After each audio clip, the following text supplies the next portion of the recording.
হরে কৃষ্ণ। প্রিয় দর্শক, শিলচর ন্যাশনাল হাইওয়েতে শ্রী শ্রী রাধারমন জিউর আশ্রমে নবনির্মিত মন্দিরে বিগ্রহ প্রতিষ্ঠা উৎসব এক মহোৎসবের রূপ নিয়েছে। আপনাদেরকে এই দৃশ্য তুলে ধরছি আমি প্রদীপ চন্দ্র দাস, আনন্দ ভারতী নিউজ। গত রবিবার ছিল উদ্বোধন অনুষ্ঠান, সোমবার ছিল যজ্ঞানুষ্ঠান। এই যজ্ঞানুষ্ঠানের আংশিক দৃশ্য আপনাদের সামনে তুলে ধরছি। প্রিয় দর্শকবৃন্দ, আপনারা দেখছেন রাধারমন আশ্রমের মহাপ্রসাদ বিতরণের লাইন।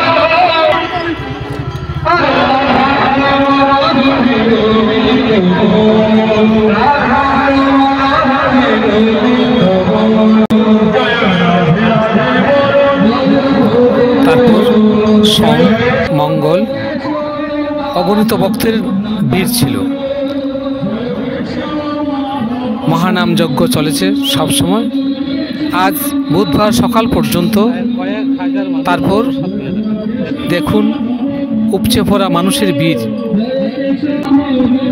এত লম্বা সারি করে মানুষ মহাপ্রসাদের স্বাদ পাবার জন্য দাঁড়িয়ে আছে। এজন্য এক মহামিলন উৎসব, প্রাণের মিলন, ভক্তের মিলন, ভক্ত ভগবানের মিলন। এজন্য জীবন্ত, প্রাণবন্ত, প্রদীপ্ত এক স্বর্গীয় বাতাবরণ। ভগবান নারদ ঋষিকে বলেছিলেন যে, হে মহর্ষি, নাহং তিষ্ঠামি বৈকুণ্ঠে যোগিনাং হৃদয় নচ মদ্বক্তা যত্র গায়ন্তি তত্ত্ব তিষ্ঠামি নারদ। এই দধি বাঙ্গা অনুষ্ঠানের মধ্যে স্বয়ং নারায়ণ এসে বিরাজ করে। এখানে প্রসাদ দেওয়া হয়ে থাকে, ভক্তিতে নিষ্ঠা আসে, আর এই নিষ্ঠাতেই ভক্ত ভগবানের সান্নিধ্যে যাবার দরজা খুলতে চেষ্টা করে। মিলে মুক্তি, ভগবান ও ভক্তের মধ্যে সৃষ্টি হয় এক নিবিড় বন্ধন। ভগবান ভক্তের কাছে বাধা পড়ে যান।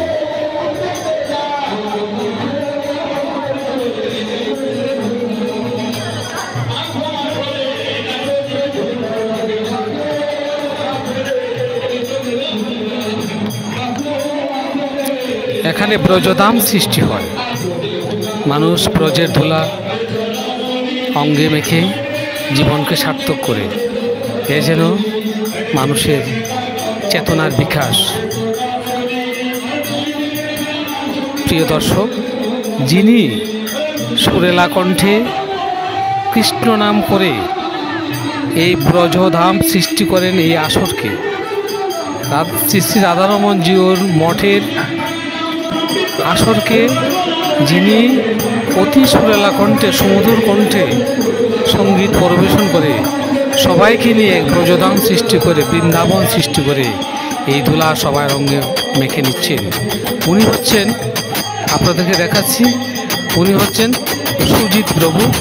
অনেকেই সুজিত গোসাই হিসাবে চিনে। তাকে সবার জীবন সুন্দর ও মঙ্গলময় হোক, সবার জীবন কৃষ্ণময় হোক, সনাতন ভাবধারা আমাদের চিন্তা চেতনায় বিকাশ হোক, মানবতার বিকাশ হোক, মূল্যবোধের বিকাশ হোক। আনন্দ ভারতী নিউজ। জয় রাধারমন।